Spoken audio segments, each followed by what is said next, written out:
जय जय श्री राधे। हर साल मार्गशीर्ष मास के शुक्ल पक्ष की एकादशी तिथि को मोक्षदा एकादशी का व्रत रखा जाता है।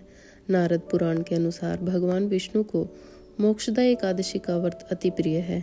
ऐसे में इस दिन भगवान विष्णु की विधिवत पूजा करने के साथ व्रत करने से मोक्ष की प्राप्ति होती है।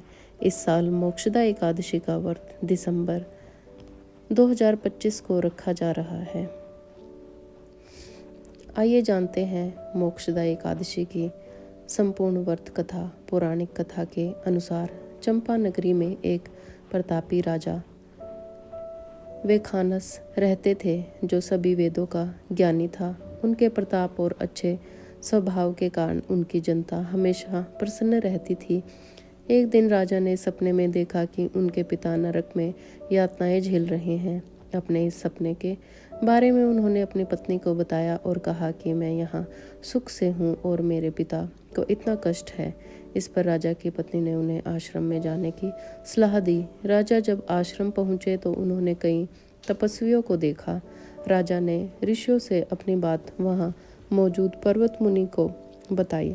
राजा ने कहा कि पिता ने मुझसे कहा है, हे पुत्र, मैं नरक में पड़ा हूँ, यहाँ से तुम मुझे मुक्त कराओ। जब से मैंने ये वचन पिता के मुख से सुने हैं, तब से मैं बहुत बेचैन हूँ। मैं बहुत ही अशांत महसूस कर रहा हूँ।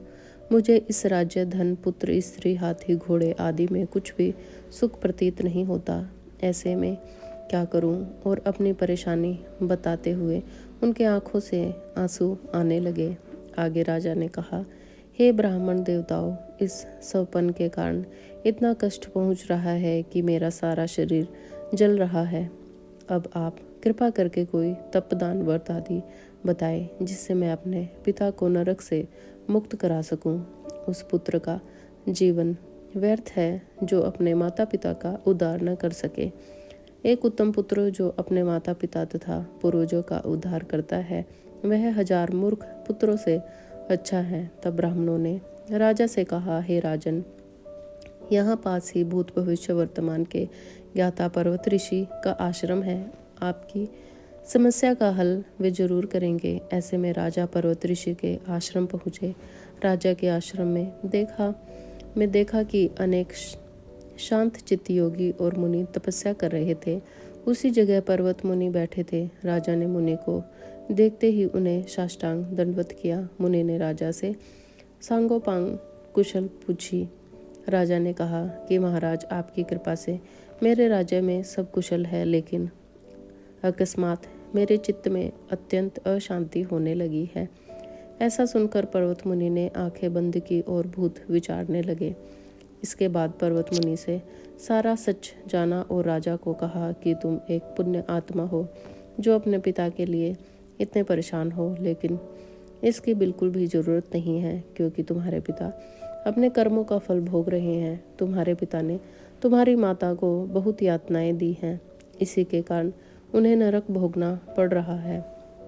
राजा ने मुनि से इस परेशानी का हल पूछा तो मुनि ने कहा कि तुम्हें मोक्षदा एकादशी का व्रत का पालन करना चाहिए और इसे पिता को फल समर्पित करना चाहिए। इससे उनके सभी कष्ट दूर हो जाएंगे। राजा ने इसी विधि का पालन किया और उनके पिता सभी बुरे कर्मों से मुक्त हो गए। स्वर्ग में जाते हुए वे राजा अपने पुत्र से कहा कि हे पुत्र, तेरा कल्याण हो। शास्त्रों के अनुसार मार्गशीर्ष मास की शुक्ल पक्ष की मोक्षदा एकादशी का व्रत जो करते हैं तो उसे हर तरह के पाप नष्ट हो जाते हैं। इसके साथ ही मोक्ष की प्राप्ति होती है। इस कथा को पढ़ने या सुनने से वाजपेयी यज्ञ का फल मिलता है। यह व्रत मोक्ष देने वाला तथा चिंतामणि के समान सब कामनाएं पूर्ण करने वाला है। जय जय श्री राधे।